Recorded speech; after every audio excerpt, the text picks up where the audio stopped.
নবীর একটা আদর্শের কারণে জান্নাতে যাবে। সিরত মানি আদর্শ। আর এটা আমরা কদমে কদমে মোহতাজ।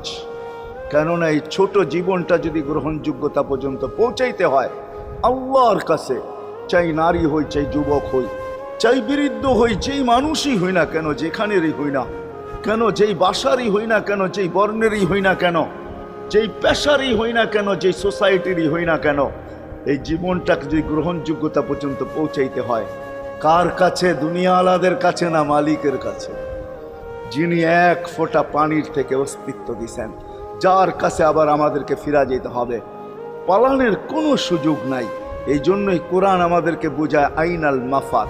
আল্লাহ বলতেছে কোথায় ভাগবে তুমি, বলো কোথায় ভাগবে? কবির কথাই সত্য, যদিও নাকি পালাও তুমি আকাশেতে লাগিয়ে সিঁড়ি, সিঁড়ি লাগাও যদি আকাশে চলে যাও, তা আল্লাহ